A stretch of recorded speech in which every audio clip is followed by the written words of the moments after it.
Oke teman-teman, sip ya. Alright, so let's begin, kita mulai ya. Jadi kita lanjut, kita move on dari satu jalan tadi. Tapi mudah-mudahan setiap pembelajaran ini nggak penting siapapun. Sayanya juga nggak terlalu penting-penting amat by the way kan.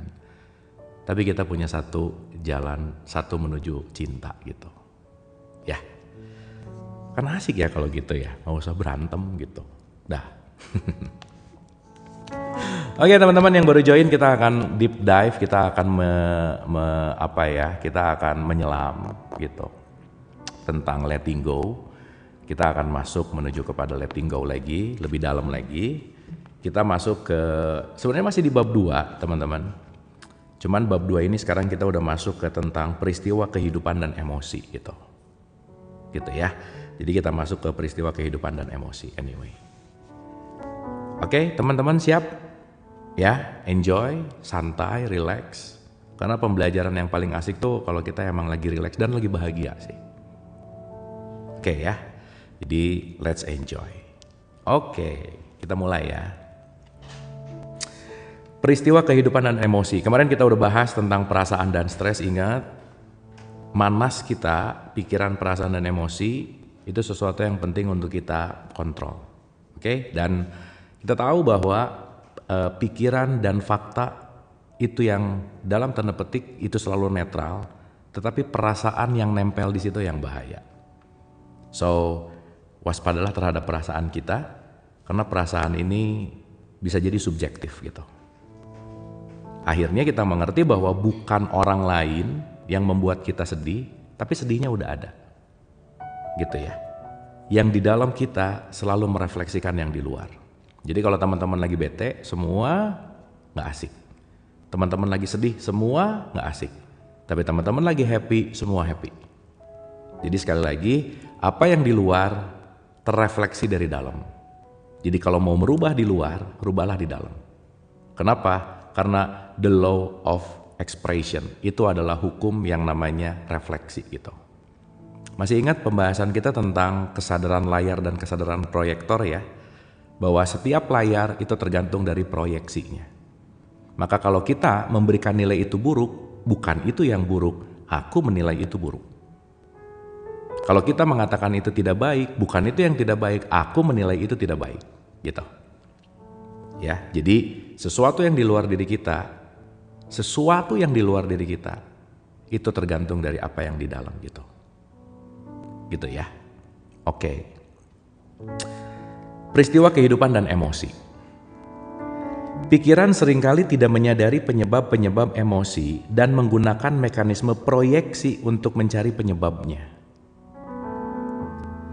Pikiran melemparkan kesalahan pada peristiwa atau orang lain sebagai biang keladi munculnya sebuah perasaan dan memandang dirinya sendiri sebagai korban tak berdosa dan tak berdaya dari penyebab-penyebab eksternal. Ini penting banget nih. Jadi kita ngerasa kitanya oke, gara-gara dia aku jadi begini. Kita merasa fine, gara-gara mereka aku jadi begini. No. Eksternal selalu netral. Yang penting untuk kita telaah adalah perasaanku saat ini. Nih, ada yang jual tajil jam segini ya, boleh dibeli nih ya. Yang jualan tajil nih. Nah, nanti dicek keranjang kuningnya nih. Pagi Kohen. Teman-teman boleh ya tuh follow Kohen Mider. Nanti malam Kohen ada kelas 19.30. Senin dan Rabu, Jumat kadang-kadang 19.30. Tuh rutin. Ya, boleh di-follow tuh Kohen. Oke, kita lanjut ya. Jadi ngerti ya teman-teman ya. Eksternal itu proyeksi dari internal. Jadi bukan seeing is believing, believing is seeing. Apa yang kalian yakinkan termanifestasi. Jadi kalau di sininya bad mood ya semuanya pasti jelek gitu. Ya, jadi bukan eksternal yang memengaruhi kita, tapi kita yang memengaruhi eksternal. Tapi sayangnya paling susah itu mengenali kita gitu. Kenapa? Karena fokus kita keluar terus gitu. Fokus kita tuh pengen merubah yang di luar. Sehingga kalau ini proyektornya, kebayang nggak? Si proyektor memproyeksikan ke layar, layarnya tuh hidup. Pengen ngerubah hidup tapi proyektornya nggak diganti filmnya coba. Pengen bahagia tapi filmnya sedih mulu gitu. Pengen bahagia tapi filmnya marah-marah mulu gitu. Ya, berarti mulai sadar bahwa segala bentuk proyeksi di luar itu tergantung dari di dalam. Jadi fokusnya ke dalam. Nah, pembelajaran kita itu ngajak ke dalam. Ngajak menyadari gitu. Oke ya teman-teman ya, sip. Nih contoh, mereka membuatku marah. Nah, supaya rada-rada dramatis ya. Mereka membuatku marah. Dia membuatku kesal. Itu menakutkanku. Nah, Gitu tuh. Kesal tuh ya. Kamu sih gitu. Kalian sih gitu. Ya. Ini kan kita nggak saya lah ya, saya. Saya banget gitu. Kamu sih gitu. Peristiwa-peristiwa dunia adalah biang keladi kecemasanku. Sebenarnya yang terjadi sebaliknya. Perasaan-perasaan yang tertekan dan tertahan mencari jalan keluar dan menggunakan peristiwa eksternal sebagai pemicu dan alasan untuk melampiaskan diri. Gimana? Ayo. Tertekannya di sini. Alasan ada orang nyebelin gara-gara dia gitu. Ya. Terus tuh nyari lagi. Akhirnya apa coba? Kita teradiksi nyari kesalahan orang. Bajunya nggak cocok, ih dasar ya dia gini. Warnanya nggak cocok, jelek ya. Yang bener tuh, udah tuh di komen semuanya. Coba teman-teman, capek nggak sih? Kita berputar-putar di wilayah yang tanpa sadar kita merendahkan, menjelekan yang tanpa sadar. Itu tuh kita low bad loh, drop gitu. Tapi pikirannya, aku kan mau berubah. Ih gimana mau berubah orang gitu terus tiap hari. Aku udah belajar gak berubah. Ya iya karena gak mau berubah. Banyak orang pengen berubah tapi gak mau melakukan perubahan gitu. Gitu ya. Sip ya teman-teman ya. Ini saya ulang ya. Ini penting banget loh. Penting nih. Ulang ya. Gak ada suara teman-teman. Suara saya oke. Oh ini ada yang bilang gak ada suara. Cek one, cek. Suara aman, one, cek. Aman, musik oke, cek. Aman, oke, thank you. Lanjut ya. Ini menarik nih. Peristiwa-peristiwa dunia adalah biang keladi kecemasanku. Sebenarnya yang terjadi sebaliknya, perasaan-perasaan yang tertekan dan tertahan mencari jalan keluar dan menggunakan peristiwa eksternal sebagai pemicu dan alasan untuk melampiaskan diri. Kita seperti pressure cooker. Pressure cooker loh. Jadi rice cooker tahu ya bikin nasi. Ini pressure cooker coba. Kita tuh tukang bikin emosi tuh jangan-jangan. Masa sih hidup cuman jadi pabrik emosi gitu? Ya. Ingat ya, pabrik emosi akan mengeluarkan hormon yang keluarnya adalah kortisol misalnya. Dan itu hormon yang gak bagus dalam tanda petik. Sebenarnya bukan bagus atau enggak ya.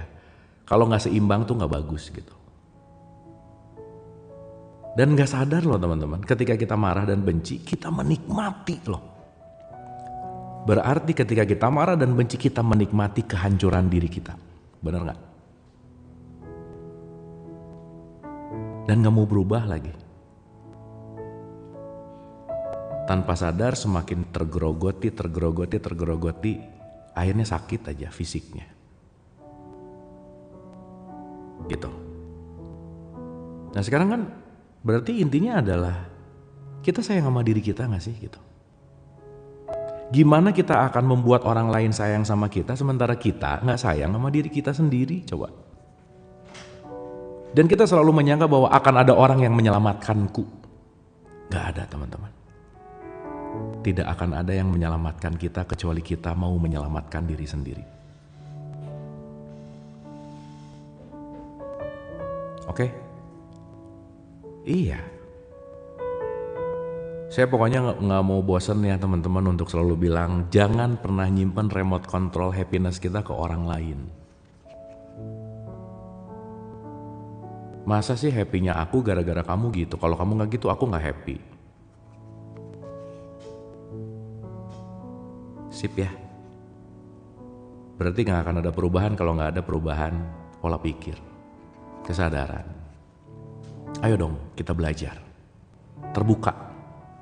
Jangan di level itu terus gitu. Nah paradoksnya, semua yang terjadi pada kita sekarang mau mendorong kita supaya lebih baik.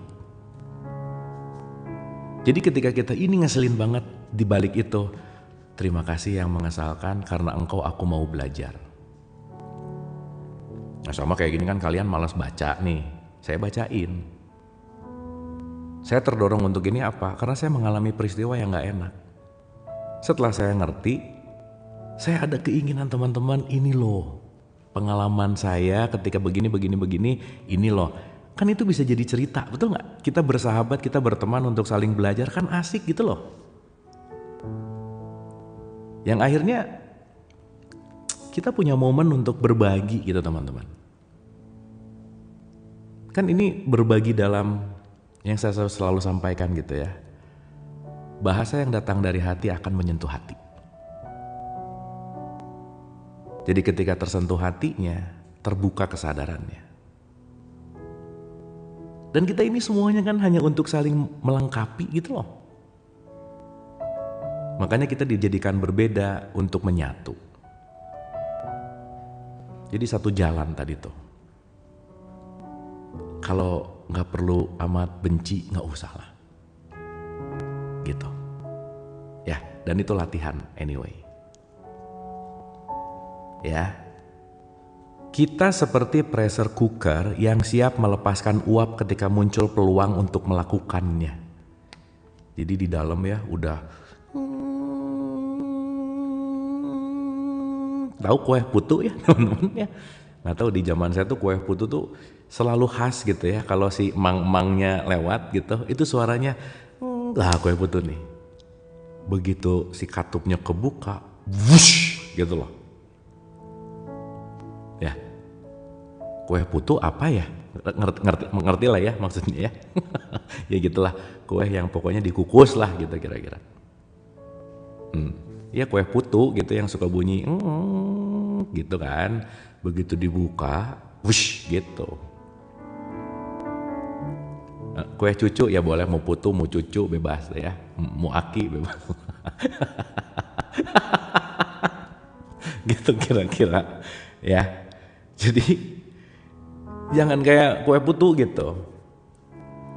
Begitu ada orang nyebelin, kebuka katupnya, puff gitu. Kamu sih, nah gitu teman-teman. Anyway ini latihan ya, latihan.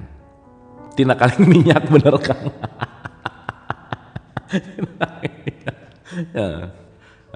Aduh salah ya ngomongnya pakai kue putu langsung nih, traveling ya. Baru jam segini lagi. Ya udahlah. Oke. Kita seperti pressure cooker yang siap melepaskan uap ketika muncul peluang untuk melakukannya. Oke. Tombol pemicu kita telah siap-siap. Nah, teman-teman, kita belajar bahasa psikiatri sedikit ya, supaya tahu gitu. Dalam psikiatri, mekanisme ini disebut displacement. Displacement. What means displacement itu adalah pengalihan. Aku mengalihkan ketekanan ini dengan menyalahkan dia. Ya. Berarti saya menyalahkan dia padahal yang ketekan aku. Akhirnya saya mencoba merubah, kamu rubah diri dong. Kalau kamu berubah aku bahagia. Dia berubah sih, tapi ininya gak sembuh. Pasti salah terus. Dan kita tuh udah kebiasaan ngelihat yang salah mulu sih teman-teman. So, buat ibu-ibu nih khususnya, emak-emak. Yang semua sih ya, tapi yang suka dandan kan emak-emak ya misal. Lihat kaca, pasti yang pertama dilihat yang gak bagusnya dulu. Kurang apa ya, bulu alis lah, belok dikit, apalah, gimana, inilah. Pasti yang jeleknya dulu. Ya, nanya ke anak ulangan, kamu salah berapa hari ini? Yang salah terus yang ditanya. Kenapa sih nggak bisa? Nah, kamu bener berapa sih? Gitu. Betul nggak? Berarti kan udah jadi subconscious tuh gini, udah jadi habits gitu. Yes, itulah yang disebut self defense mechanism. Once kita tahu juga bahwa defense mechanism, ya balik lagi ya, itu topiknya nantilah. Tetapi poinnya adalah hati-hati sama displacement gitu. Karena kalau kita displacement, mengalihkan, pengalihan tidak menyelesaikan. Justru apapun yang kita tolak dalam kehidupan, yang kita tolak akan menguat dan menguat dan menguat. Ini pelajaran buat kita semua ya teman-teman. Jangan pernah kabur dari masalah. Masalah didesain untuk diterima, bukan untuk dialihkan. Apapun ya. Ini buat kita semua nih. Buat saya juga pasti. Teman-teman, saya lagi belajar, teman-teman nonton. Jadi kalau saya ngomong buat saya ya gitu. Bukan buat siapa-siapa, bukan. Tapi mudah-mudahan ada pembelajaran yang bisa kita ambil bareng gitu. Anyway. Sampai sini oke teman-teman? Ingat ya, kata kuncinya displacement. Ini saya garis bawah dulu ya. Ini saya mau pakai ulang-ulang kalimat ini soalnya. Displacement, Mark 1, sip. Oke, nice ya. Oke. Karena kita marah, peristiwa di luar membuat kita marah. Karena kita marah, peristiwa di luar membuat kita marah. Kita kesal, peristiwa di luar membuat kita kesal. Ya. Ingat, yang kesalnya kamu. Yang kesalnya kamu. Gitu. Di dalam. Ditahan. Lama lagi. Makanya semakin lama semakin ditahan, semakin lama semakin sensi. Anyway, ya. So, karena kita marah, peristiwa di luar membuat kita marah. Jika kita senantiasa memasrahkan segala hal, kita akan susah melepaskan. Jika kita senantiasa memasrahkan segala hal, kita akan susah melepaskan amarah karena amarah yang terpendam dalam diri kita selalu kita pasrahkan. Pada kenyataannya, bahkan mustahil bagi siapapun atau situasi apapun membuat kita marah. Hal yang sama berlaku untuk semua perasaan negatif lainnya, begitu perasaan itu kita pasrahkan.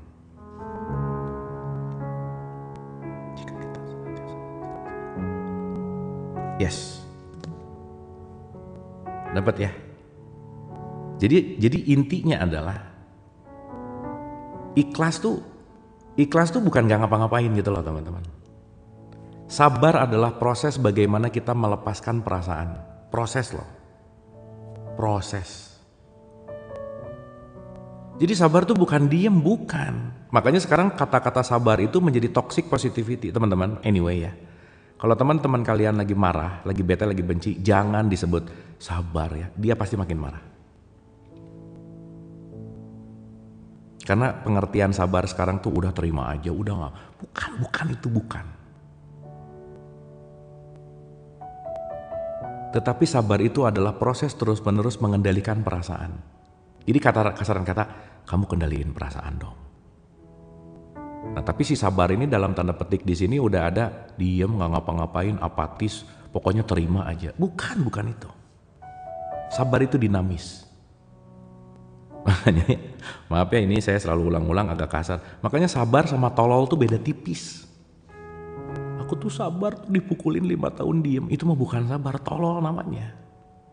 Gitu. Dan yang paling penting adalah menyadari bahwa segala bentuk apapun berkaitan sama perasaan kita gitu. Sabar gue tuh calon mantu.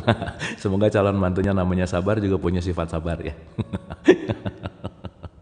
Oke. Gitu ya. Nah, artinya Pada kenyataannya bahkan mustahil bagi siapapun atau situasi apapun membuat kita marah. Kenapa? Gimana kita mau jadi marah kalau kitanya udah bisa letting go gitu. Oke. Balance. Teman-teman, ini latihannya seumur hidup. Awas jangan punya mental gini ya. Wah, kamu enak aja ngomong. Nah, itu tuh udah deh. Ya kamu aja omongnya enak, aku kan yang mengalami. Ya udah, oke. Tetapi kalau kita nggak melatih, kita akan terus ditekan oleh sesuatu yang kita anggap nggak mungkin gitu. Dan kita melimitasi diri akhirnya. Dan ketika kita melimitasi diri, kita akan di level yang sama. Dan selama-lamanya kita akan jadi korban, victim. Gitu. Anyway. Ya. Karena pengondisian sosial, social conditioning, dalam masyarakat, orang-orang bahkan menekan dan menahan perasaan positif mereka. Jadi teman-teman tenang aja lah. Semua orang juga gitu. Jadi jangan gini, enak ya dia, hidupnya tuh ya, kamu nggak tahu aja dalamnya. Kayaknya kalau jadi kayak dia tuh, aduh rumah gede, mobil bagus, happy, belum tentu loh. Apalagi yang julid-julid religius, Allah dia mobil bagus rumah tapi jarang tahajud, kayaknya banyak dosa deh, nanti juga matinya masuk neraka. Nah udah ini paling bahaya, udah aja. Kan julid-julid religius tuh ya, yang ngerasa bahwa ya udah gitu. So hati-hati sama keyakinan kita gitu ya. The belief system itu sangat memengaruhi ini loh. Gitu kira-kira. So akhirnya kita jadi pinter banget judgement gitu, menilai gitu. Ya. Nah ini ada pertanyaan, sampai kapan harus sabar? Pertanyaan balik, kalau sabar itu mengontrol diri, sampai kapan kita harus kontrol diri? Gak ada waktunya. Berarti kalau mempertanyakan sampai kapan sabar, mindsetnya bahwa sampai kapan saya harus diem. Nah saya tadi bilang sabar itu bukan diem. Jadi kalau ada pertanyaan sabar ada batasnya nggak? Tergantung kamu memahaminya yang mana nih, gitu. Sampai sini oke. Sip ya. Jadi nanti kita akan ngerti nih, gitu. Nah, EGP sama nerima beda tipis. Cuek sama ngerti beda tipis. Ya udahlah nggak dipikirin tapi dirasain terus. Ayo gimana? Jadi aja ngomong aku tuh benci sama orang itu. Iya, tapi tiap hari diomongin sama temannya. Aku tuh benci sama dia tuh gini. Besok ngomong lagi, Jadi kamu tuh benci atau cinta sih gitu? Ayo gimana? Ya, tipis kan? Tipis banget gitu. Ya, oke. Karena pengondisian sosial, social conditioning dalam masyarakat, orang-orang bahkan menekan dan menahan perasaan positif mereka. Cinta yang terus ditekan bisa mengakibatkan serangan jantung. Nih, cinta yang terus ditekan kembali muncul sebagai pemujaan berlebihan terhadap hewan peliharaan dan berbagai bentuk pengidolaan. Cinta sejati bebas dari ketakutan dan ditandai dengan ketidakterikatan. Notes nih teman-teman. The true love, cinta sejati bebas dari ketakutan dan ditandai dengan ketidakterikatan. Jadi kalau ngomongnya cinta tapi posesif, itu pret namanya. Kalau ngomongnya cinta tapi banyak khawatir dan takut, itu namanya melekat, gitu. Lu bisa jantungan tuh kata Hawkins. Ya di sini maksudnya pasti mengganggu sistem metabolisme gitu. Ya. Nah, ini kalau ngomongin cinta tuh nggak bisa lepas dari Rumi sih. Bahwa mencintai adalah membebaskan gitu. Maka teman-teman sadari deh, yang akan bikin kita sakit hati adalah orang yang kita cintai. Titik. Gitu. Nah, jadi penting untuk memaknai pemaknaan ulang yang kita sudah maknai bertahun-tahun gitu. Teman-teman, ini saya baca buku Letting Go, tapi ini racikan saya. Letting go yang saya kaitkan sama tasawuf, letting go yang saya kaitkan sama Vedanta, letting go saya kaitkan sama teologis. Jadi racikannya seperti ini gitu. Nah, racikannya sama teman-teman racik sendiri. Setuju ya? Setuju ya? Jangan ngambil mentah-mentah racikan ini, jangan. Kunyah dulu. Nanti teman-teman dapat racikannya masing-masing. Karena kalau teman-teman langsung telan, nggak ngunyah, teman-teman nggak dapat rasanya. Cuman menyalurkan sesuatu yang nggak ada rasa. Padahal nanti rasa ini yang akan membuat perubahan kan. Gitu. Anyway. Sip ya, dikunyah pelan-pelan, dirasain. Kayaknya racikan aku gini. Dan nanti nih berapa yang datang 600 something, racikan kita beda-beda. Tapi dasarnya cinta. Jadi berbeda tapi gak usah jadi benci. Kenapa? Oh, perspektif dia begitu. Perspektif mereka begitu. It's okay. Ingat satu jalan tadi. Lagi puasa gak boleh ngunyah. Aduh, susah memang ngomong sama orang lapar ya. Ngomong sama orang lapar susah, kekenyangan susah, jadi harus gimana ya? Ntar saya mikir-mikir dulu deh, bentar ya, merenung dulu.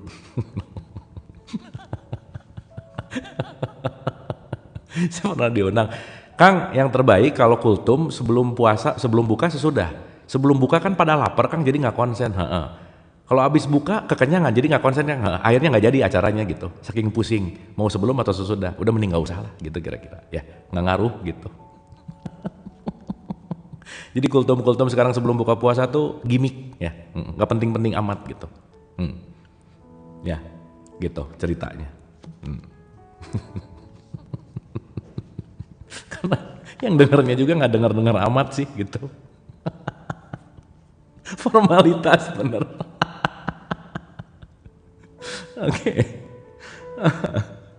Oke. Ulang ya teman-teman ya. Udah. Nah, kita sampai jam berapa nih hari ini? 11.15 lah ya. Oke. Cukup. Lama-lama nanti pusing. Nah, mending bentar tapi dapat gitu. Sampai zuhur. Oke. Sampai zuhur ya. Sip.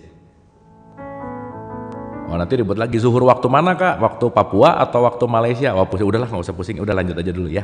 Ntar berantem. Oke. Karena pengkondisian sosial, social conditioning, dalam masyarakat, orang-orang bahkan menekan dan menahan perasaan positif mereka. Oke? Cinta yang terus ditekan bisa mengakibatkan serangan jantung. Cinta yang terus ditekan kembali muncul sebagai pemujaan berlebihan terhadap hewan peliharaan, misalnya berbagai bentuk pengidolaan. Teman-teman, please. Jangan terlalu mengidolakan, apalagi benci. Biasa aja. Don't look up, don't look down. Kenapa? Kalau kamu terlalu mengidolakan, kamu pasti akan kecewa, apalagi benci. Karena suatu saat siapapun yang kalian idolakan pasti bikin salah. Udah biasa aja. Oke? Jadi belajar biasa aja tuh penting. Gitu ya. Jadi jangan terlalu amazed, apalagi di bawah. Maka jadi wasit gitu, di tengah-tengah gitu kira-kira. Ya karena nanti kecewanya sendiri sih. Ya. Cinta sejati bebas dari ketakutan dan ditandai dengan ketidakterikatan. Nih. Rasa takut pada kehilangan memperbesar keterikatan dan keposesifan yang tidak semestinya. Sekali lagi. Rasa takut pada kehilangan memperbesar keterikatan dan keposesifan yang tidak semestinya. Rasa takut kehilangan. Oke. Jadi wasit juga tidak mudah. Iya, makanya latihan. Teman-teman, berbicara masalah kehilangan ya. Pada dasarnya ketika kita sadar bahwa kita ini semua adalah tamu semesta, seorang tamu tuh gak pernah punya hak milikan sebenarnya. Sehingga kalau kita menyadari bahwa kita gak punya apa-apa, berarti kita gak bisa memiliki apa-apa. bagaimana kita akan merasa kehilangan. Benar nggak? Kehilangan dari apa sih? Orang nggak pernah punya apa-apa. Emang punya kamu? Gitu. Ini kan sekarang semua pembelajaran. Hidup di dunia adalah pinjaman. Jadi teori gitu. Lupa pada kenyataannya adalah bagaimana kita sadar bahwa kita nggak pernah punya apa-apa. Karena pada akhirnya, apa yang kita miliki sekarang juga nggak kemana-mana kok gitu. Berarti kan poin pentingnya adalah ketika kita berbicara dalam konteks apapun, rasa takut pada kehilangan memperbesar keterikatan dan keposesifan yang tidak semestinya. Misalnya, lelaki yang merasa tidak aman dengan kekasihnya akan menjadi sangat pencemburu. Salah. Perempuan yang merasa tidak aman dengan kekasihnya akan menjadi sangat pencemburu. Yang tadi salah ya, ini memang benar, perempuan. Enggak deng, dua-duanya sama. Ya, dua-duanya sama. Jadi ngerti ya? Alih-alih ketika kita merasa sayang, merasa cinta, tapi melekat. Paradoks ya emang. Dan kita ngerti bahwa semuanya latihan. Gitu. Semuanya adalah sesuatu yang kita latih gitu. Betul nggak? Sip ya. Jadi sebenarnya ini tuh sayang atau melekat sih gitu. Cinta atau melekat sih gitu. Karena takut kehilangan. Berarti boleh jadi kita sangat takut kehilangan orang yang kita sayang. Tapi kita gak pernah takut kehilangan diri sendiri. Ayo gimana? Saya takut deh kehilangan kalian. Jangan-jangan kamu juga udah kehilangan diri sih gitu. Gimana mau mengenal diri gitu. Saya selalu, maaf ya kalau ini diulang-ulang dan bosen, tapi saya senang banget sih perumpamaan Imam Ali. Imam Ali tuh bilang gini, saya bingung nih sama orang yang kehilangan untanya, dia cari abis-abisan, mati-matian. Rumahnya begitu, hartanya begitu. Tapi saya bingung sama orang yang kehilangan dirinya, kok biasa-biasa aja ya, kayak gak ada apa-apa gitu. Padahal tiap hari dia kehilangan dirinya. What if we are dealing with a personality disorder? Kontak profesional. Cari psikiater atau psikolog. Ya, jangan segan kalau merasa perlu profesional, lakukan itu. Gitu. Karena kalau kita melakukan self judge atau kita melakukan yang namanya ya penilaian menurut katanya pokoknya, teman-teman, kita tuh bisa self observe loh ya. Begitu ngerasa gini, googling, perasaan gini akibat, oh gini, didalamin lagi, nanti baca lagi, jadi aku gitu. Nah kita jadi parno sama ketakutan sendiri gitu. Padahal sebenarnya nggak gitu-gitu amat mungkin ya. So that's why kita penting kalau pada saatnya dan membutuhkan profesional, lakukan. Ya, anyway. Sampai sini oke? Clear ya? Ini pertanyaan-pertanyaan tipikal nanti akan terjawab sendirinya di bawah. Ya. Saya ulang ya. Rasa takut pada kehilangan memperbesar keterikatan dan keposesifan yang tidak semestinya. Misalnya, laki-laki atau perempuan yang merasa tidak aman dengan kekasihnya akan menjadi sangat pencemburu. Itu example. Gitu. Jadi ternyata ada untungnya juga jadi jomblo ya, bener nggak? Nggak usah gini-gini gitu. Bener ya? Jadi tenang aja. Oke. Teman-teman nggak boleh baper ya. Ini mah bukan kelas baper, bukan. Jangan gitu, jangan ya. Kan kita belajar. Betul kan? Pembenaran. Ya udah ya, penting gitu. Hidup belum berarti kan ya, sip. Oke. Ketika tekanan perasaan yang ditindas dan ditahan melebihi tingkat toleransi individu, pikiran akan menciptakan sebuah peristiwa di luar untuk melampiaskan dan mengalihkan dirinya. Yes. Dengan demikian, orang yang menyimpan duka cita akan secara tidak sadar menciptakan peristiwa menyedihkan dalam hidupnya. Orang yang menyimpan ketakutan memicu pengalaman yang menakutkan. Orang yang penuh amarah dikelilingi oleh keadaan yang menyebalkan. Orang yang penuh kebanggaan senantiasa dihina. Ini keren banget nih. Ulang ya. Ulang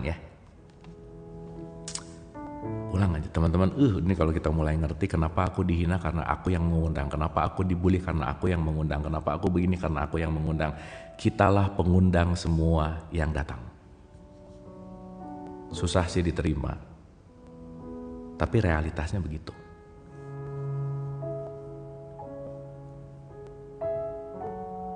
Ulang ya, pelan-pelan.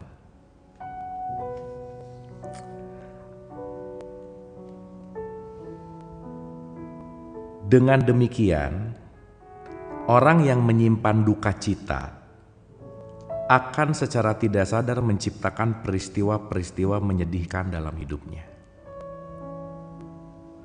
Orang yang menyimpan ketakutan memicu pengalaman yang menakutkan. Orang yang penuh amarah dikelilingi oleh keadaan menyebalkan. Dan orang yang penuh kebanggaan senantiasa dihina. Jadi kalau gua nih udah pasti dihina aja. Kalau kamunya bangga gitu. Kalau bukan gua nih, udah. Ini ada cerita nyata ya teman-teman.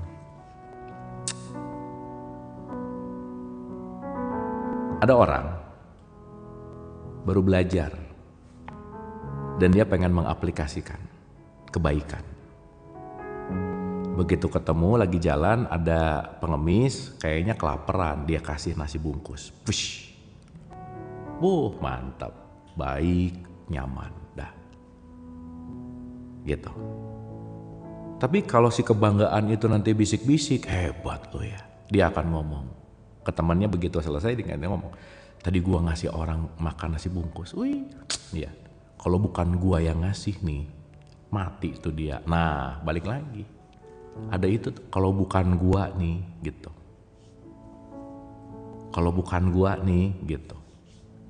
Ya, kalau bukan aku yang ngurus ya, ini gak akan jadi gitu.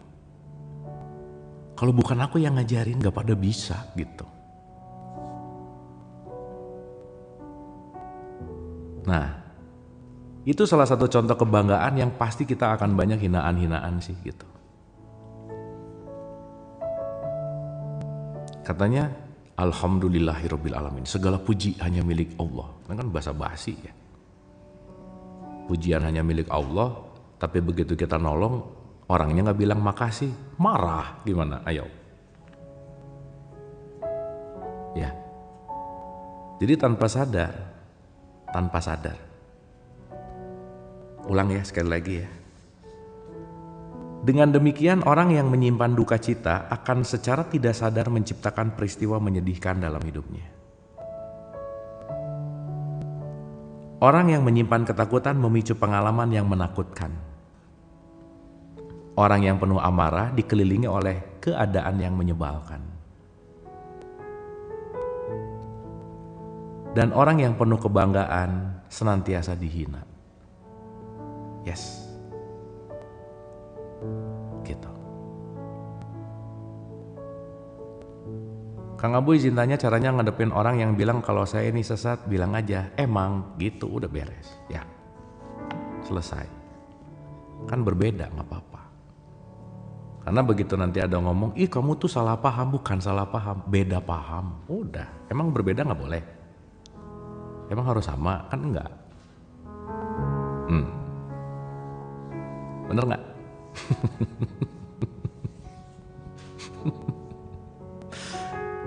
Kamu tuh kayaknya, nah berarti yang ngomong sesuatu, teman-teman ingat ya, dengerin baik-baik nih. Sesuatu yang keluar dari orang, itu pasti dari dalamnya. Jadi lu jelek, berarti yang di dalamnya apa? Ya udah. Ya kamu tuh sesat ya. Nah, yang ngomong siapa? Dia. Keluarnya dari siapa? Dia. Gitu. Ya. Perspektif kan. Makanya keragaman ini menjadi keniscayaan gitu. Ya. Nah benar, Teko ngeluarin apa isinya. Nah, sebalik lagi nih ya teman-teman ya. Iya. Unik sih emang, apa-apa. Hubungan kita sama Tuhan tuh private. Private, se-private-privatenya. Udah, nggak ada penilaian lagi. Ya, yang ribet itu netizen. Ya udah aja sih gitu. Ya faktanya begitu. Ya, sekali lagi. Dengan demikian, orang yang menyimpan duka cita akan secara tidak sadar menciptakan peristiwa-peristiwa menyedihkan dalam hidupnya. Orang yang menyimpan ketakutan memicu pengalaman yang menakutkan. Orang yang penuh amarah dikelilingi oleh keadaan yang menyebalkan. Dan orang yang penuh kebanggaan senantiasa dihina. Seperti apa yang dikatakan Yesus, Isa Al-Masih. Mengapakah engkau melihat selumbar di mata saudaramu, sedangkan balok di dalam matamu tidak engkau ketahui? Matius 7 ayat 3. Semua guru agung menunjuk ke dalam diri. Ayo gimana? Ini keren banget sih statementnya Yesus. Mengapa engkau melihat selumbar di mata saudaramu? Ya kalau kata bahasa sekarang sih, semut di ujung pulau kelihatan, gajah di depan mata nggak kelihatan gitu. Sedangkan balok di dalam matamu tidak engkau ketahui. Kenapa? Karena gajahnya dekat banget di sini nih, semutnya di sana gitu.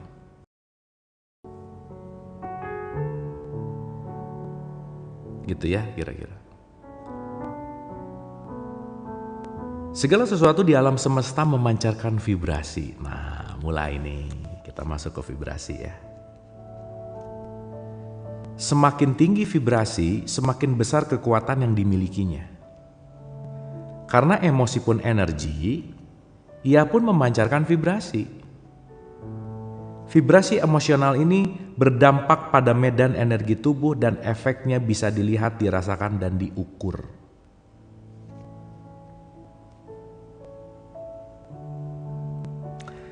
Gambar-gambar bergerak menggunakan fotografi Kirlian seperti yang dilakukan Dr. Thelma Moss menunjukkan fluktuasi warna dan ukuran medan energi dengan perubahan emosi. Medan energi yang secara tradisional disebut aura, ini bisa dilihat oleh orang-orang yang dilahirkan atau mempelajari kemampuan untuk melihat vibrasi dan frekuensi itu. Aura berubah warna dan ukuran seiring dengan perubahan emosi, pengujian otot yang menunjukkan perubahan-perubahan energi yang menyertai emosi, karena otot tubuh kita langsung merespon stimulus positif dan negatif. Ingat ya, otot merespon. Demikianlah kondisi-kondisi emosional kita mentransmisikan dirinya ke alam semesta. Keren banget nih. Kita bedah pelan-pelan ya. Oke, pelan-pelan. Sampai sini oke teman-teman, by the way. Bang, aku suka dikatain berhijab. Apa nih? Karena nggak berhijab apalagi pas Idul Fitri. Iya sih, ya udah. Kunci berhijab itu cuma 2. Yang pakai nggak usah nyinyir ke yang enggak nggak usah nyinyir ke yang pakai, titik. Udah gitu aja. Nah, sekarang kita balik nih ke sini, teman-teman. Ya. dalam konteks bahwa segala sesuatu di alam semesta ini memancarkan vibrasi gitu. Ingat ya, rumusnya Tesla nih. Kalau kamu mau tahu kalau kamu mau tahu rahasia semesta, ketahuilah 3, energi, vibrasi, frekuensi. Nah, saya kasih contoh ya teman-teman ya. Teman-teman dengar suara saya ngomong.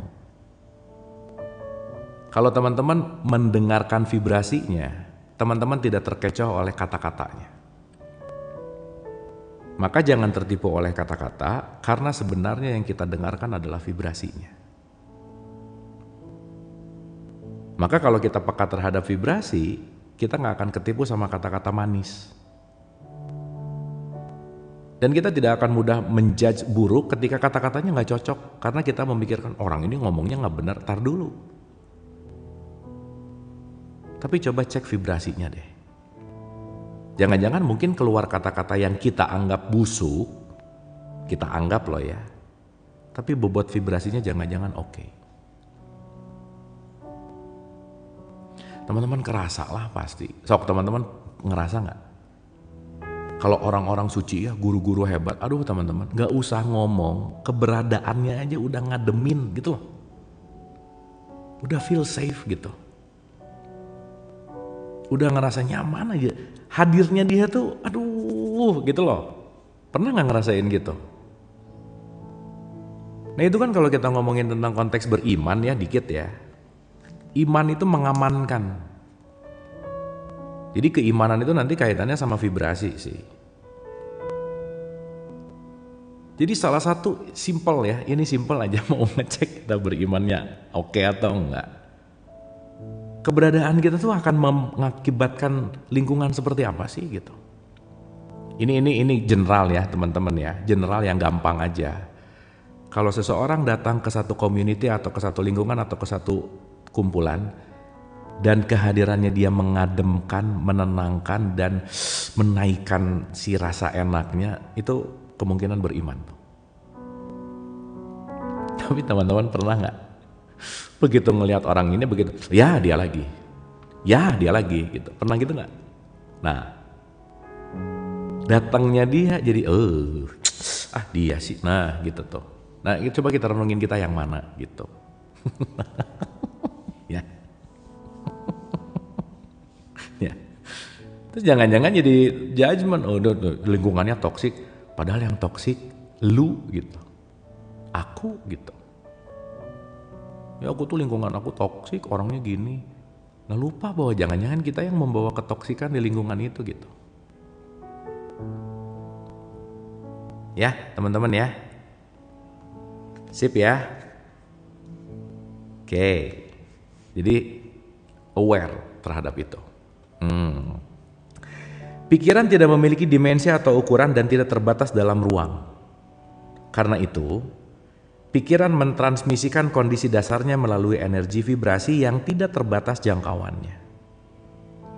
Ini berarti kita secara rutin dan tanpa sadar mempengaruhi orang lain melalui kondisi emosi dan pikiran kita. Bukan kata-kata ya, pikiran sama emosi. Karena kata-kata datang dari pikiran dan emosi. Nih, mak-mak ngomong ke anaknya, kamu tuh Yuna, kamu ya sabar dong. Coba lucu ya, nyuruh sabar tapi ngomongnya bari ngambek. Coba, kamu tuh sabar dikit dong nak. Ayo gimana? Gini. Kamu tuh sabar nak, mama lagi kesel, kamu tuh harus sabar. Ayo. Gimana coba? Ya, itu menarik tuh, gue banget. Tapi mending gini sih. Nah, kamu sabar ya.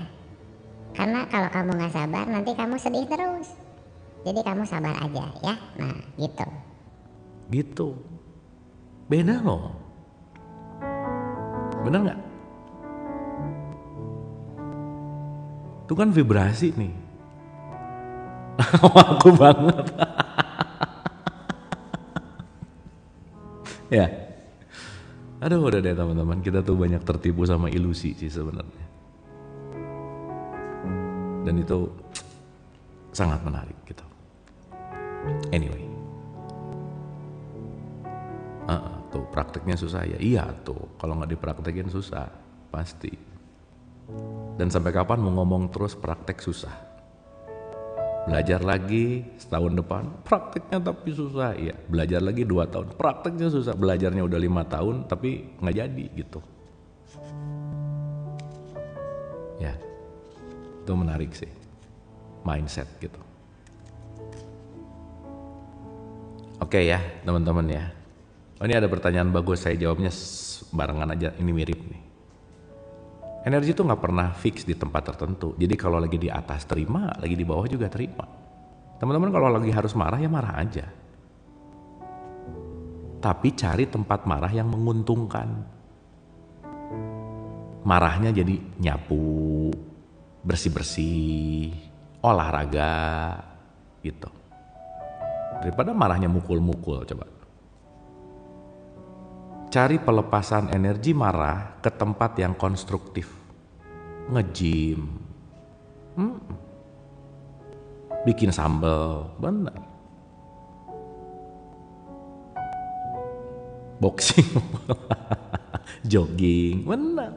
Yoga, cuci piring, udah tuh. Karena begitu ada gerakan, emosinya stabil lagi tuh. Banting perabot, ya boleh sih. Kalau lagi tes pecah ya. Ya siapa tahu ada perusahaan piring yang mau ngetes kekuatan piringnya, sok daftar di situ. Pinjem lempar-lempar gitu. Siapa tahu kepake kan ya. Dapat duit lagi.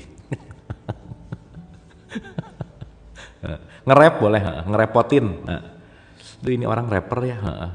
Hobinya apa? Nge-rap. Nge-rapnya apa? Ngerepotin orang gitu. Nah gitu kira-kira. Sip ya, kira-kira gitu. Ke ATM boleh. Ngupil sepuasnya pakai jempol misalnya.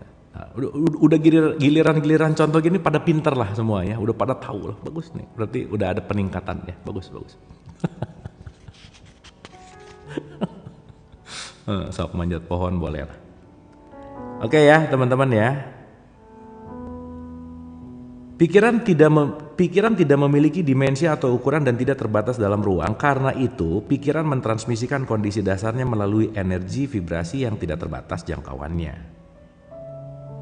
Ini berarti kita secara rutin dan tanpa sadar mempengaruhi orang lain melalui kondisi emosi dan pikiran kita. Pola-pola emosional dan bentuk-bentuk pikiran yang terkait dengannya, misalnya bisa diakses secara sadar oleh yang ahli gitu ya.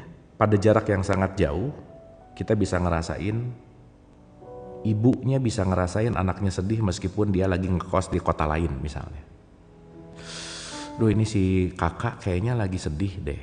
Tiba-tiba pengen nelpon, "Kak, kenapa?" Baru diputusin pacarnya misalnya. Gitu. Ya. Ini bisa dibuktikan secara eksperimental. Dan dasar ilmiah untuk ini telah menjadi subjek yang sangat menarik dalam fisika kuantum lanjutan. Gitu kira-kira.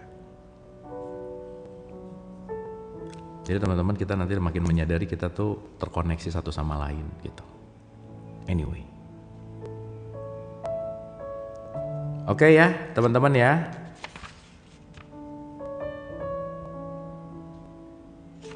Dikit lagi. Oh, ini paragrafnya nanti nyambung ke mekanisme sih. Saya rasa kita cukup dulu sampai fisika kuantum. Nanti kita lanjut ke vibrasi yang nanti masuk ke mekanisme pelepasan gitu ya. Nanggung deh, saya lanjutin aja ya. Ini nggak terlalu berat sih. Simak aja ya. Ini simak aja. Karena emosi memancarkan medan energi vibrasi, emosi pun mempengaruhi dan menentukan orang-orang dalam hidup kita. Ya. Peristiwa-peristiwa hidup menjadi dipengaruhi oleh emosi-emosi kita yang tertekan dan tertahan pada tingkat psikis. Amarah menarik pikiran-pikiran yang marah. Aturan dasar semesta psikis adalah nih. Like attracts like. Sesuatu akan menarik dengan yang mirip dengannya. Otherwise, demikian pula, love promotes love. Cinta mengembangkan cinta. Sehingga orang yang telah melepaskan banyak kenegatifan batin akan dikelilingi oleh pikiran-pikiran yang penuh kasih. Peristiwa-peristiwa yang menyenangkan, orang yang baik, dan bahkan hewan-hewan peliharaan yang jinak.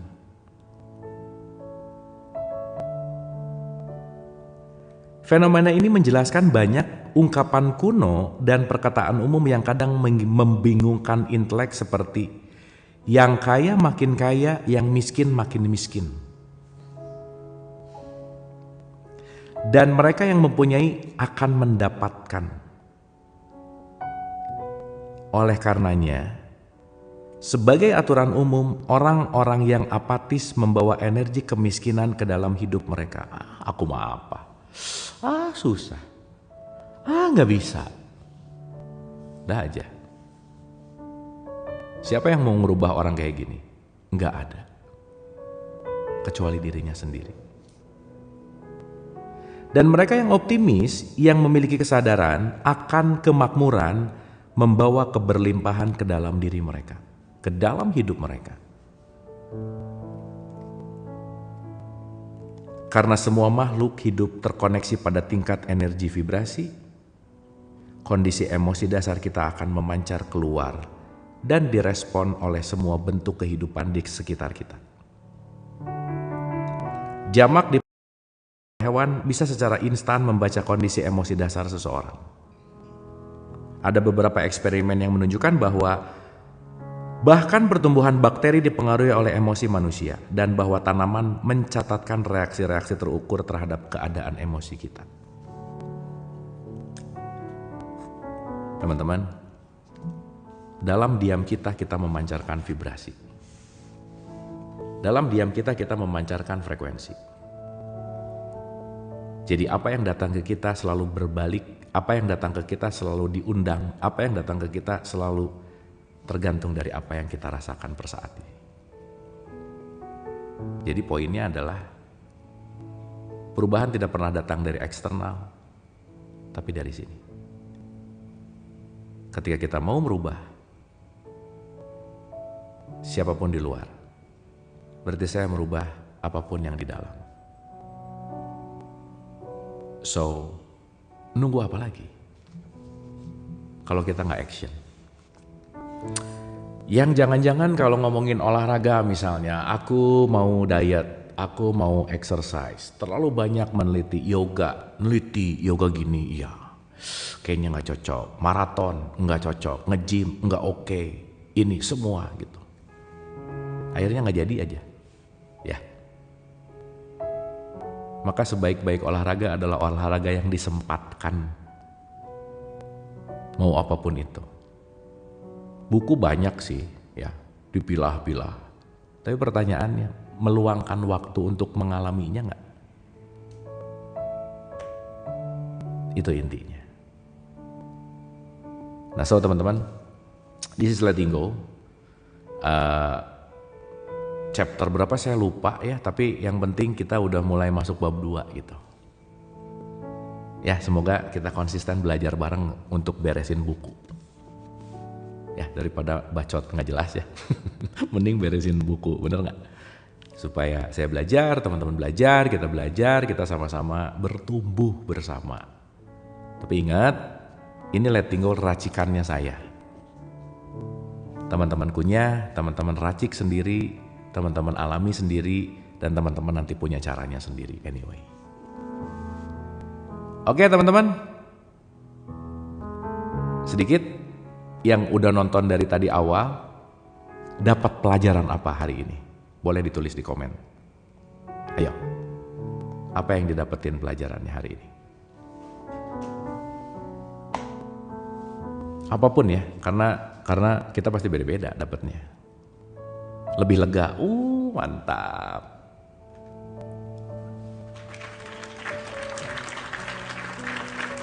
Lebih memahami, mantap. Buku banyak, cari aja, tulis aja Letting Go, banyak. David Hawkins yang nulisnya. Tuh, Sir David R. Hawkins.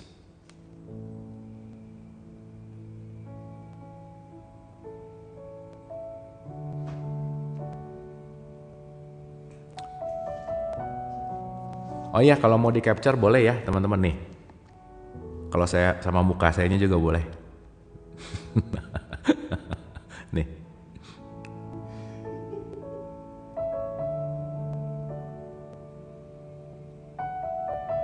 Udah ya?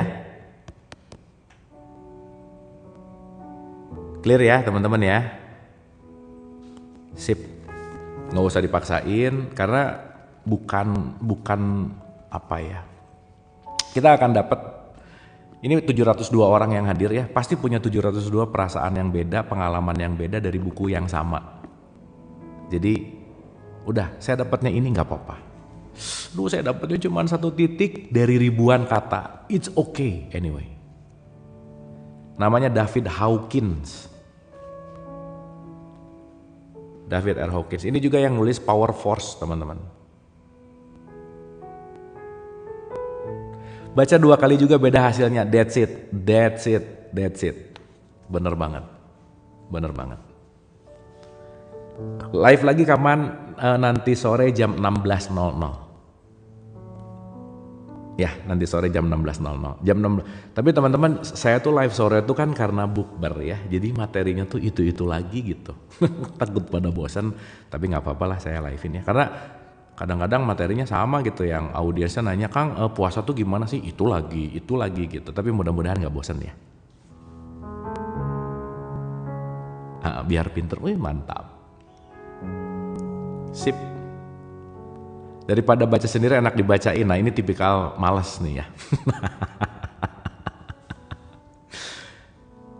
Teman-teman, ini nanti saya record, setuju ya? Saya masukin ke YT, oke ya?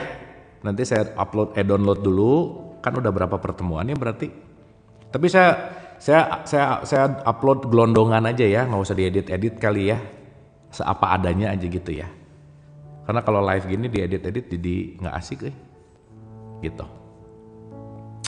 Oke, sulap nanti malam lah ya kalau ada waktu. Kayaknya ini udah harus siap-siap 11.38. Tadi udah ada yang mau zuhur. Ingatnya teman-teman, azan zuhur sama azan maghrib mirip ya, hati-hati, jangan langsung minum habis ini ya, mirip, hati-hati ya.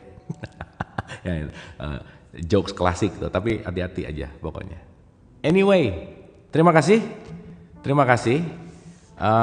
Semoga ada sesuatu yang kita bisa ambil dari pembelajaran ini. Dan yang paling terpenting, just do letting go teman-teman. Apa ya? Hanya ini yang kita punya. Dalam tanda petik, ayo dong. Kita sedikit lebih sayang sama diri kita. Sedikit lebih care sama diri kita. Gitu kira-kira. Oke, teman-teman.